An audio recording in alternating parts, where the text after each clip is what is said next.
Ekoteologi Islam dalam tradisi Panggoba, Kitab Langit, Hikmah Tanah, dan Firasat Tauhid, oleh Mansur Martam, penyuluh agama Islam. Di bentang langit Gorontalo yang luas dan sunyi, bintang-bintang berkilau seperti aksara rahasia yang ditulis Tuhan pada kanvas malam. Tak semua manusia bisa membacanya, tetapi ada segelintir hamba yang mampu menyimak bisikan langit dengan kesabaran dan kepasrahan. Merekalah yang disebut Panggoba, para penjaga ilmu perbintangan yang tak belajar dari buku, tetapi dari hikmah yang ditanamkan melalui laku, warisan, dan iman terhadap keteraturan semesta. Panggoba bukan sekadar ahli rasi bintang. Ia adalah penafsir isyarat langit yang berjalan dalam keteraturan sunatullah, hukum alam yang ditetapkan oleh Allah sejak penciptaan pertama.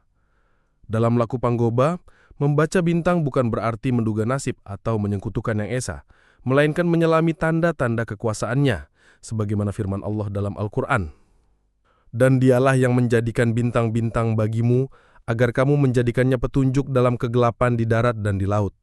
Surah Al-An'am ayat 97. Ayat ini bukan sekadar petunjuk navigasi laut, tetapi juga restu langit bagi mereka yang memahami waktu dan musim dengan meneladani peredaran ciptaan Tuhan.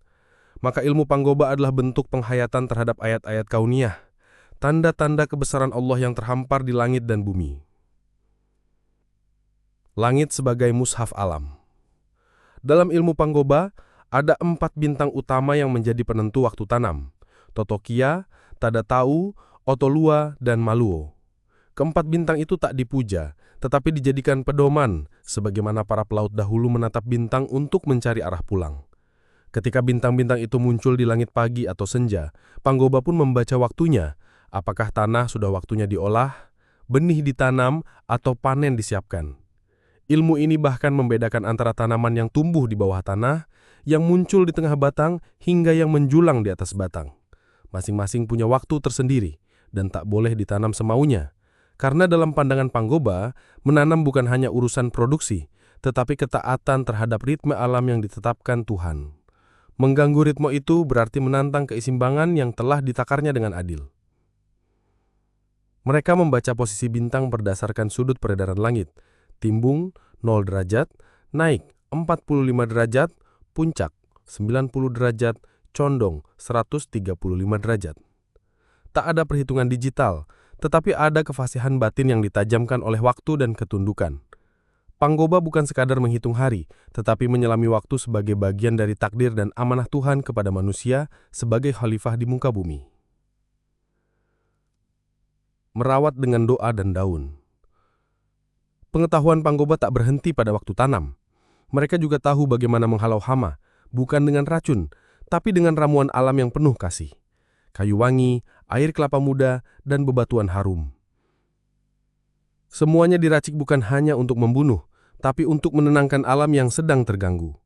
Ini adalah bentuk cinta kepada makhluk-makhluk kecil, sebuah laku yang selaras dengan adab Islam terhadap alam, tidak merusak, tidak menzolimi, dan menjaga keseimbangan. Seperti disebut dalam Al-Quran, dan janganlah kamu membuat kerusakan di muka bumi setelah Allah memperbaikinya. Berdoalah kepadanya dengan rasa takut dan harap. Sesungguhnya rahmat Allah sangat dekat kepada orang-orang yang berbuat baik. Surah Al-A'raf ayat 56. Menyikapi zaman yang berubah. Namun kini musim tak lagi setia. Cuaca membingungkan. Hujan datang tak menentu dan matahari kadang abai pada waktunya. Dunia yang dulu tertib kini seperti bergeser porosnya. Di tengah gemuruh ilmu modern dan teknologi pertanian, Panggoba mulai disisihkan. Para petani kini lebih banyak mendengar penyuluh daripada langit dan lebih percaya kalender dari pabrik daripada peredaran bintang. Meski demikian, suara Panggoba belum sepenuhnya padam. Masih ada yang datang bertanya, walau hanya untuk membandingkan. Dan begitulah seharusnya, bukan memilih antara modernitas dan tradisi, melainkan menyatukan keduanya dalam satu hikmah. Sebab ilmu modern bisa memberi kepastian data, tapi Panggoba memberi rasa bahwa alam adalah sahabat, bukan objek. Bahwa menanam bukan hanya soal benih, tapi juga tentang takwa. Penutup. Panggoba, fikih langit yang hidup. Ilmu Panggoba adalah fikih langit. Ia tak tertulis dalam kitab fikih, tapi hidup dalam laku. Ia adalah tafsir atas ayat-ayat semesta, pembacaan terhadap sunatullah, dan bentuk ketaatan terhadap irama yang telah ditentukan oleh Allah. Menaram dengan ilmu panggoba berarti menanam dengan rasa hormat. Memanen pun bukan sekadar panen hasil, tetapi panen keberkahan.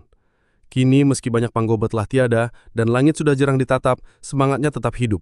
Pada petani yang sabar, pada ladang yang tak pernah berteriak, pada langit yang tetap setia menaburkan tanda. Selama bintang masih beredar dan bumi tetap tumbuh, ilmu panggoba akan terus bersaksi bahwa di balik alam ada Tuhan yang mengaturnya dengan cinta.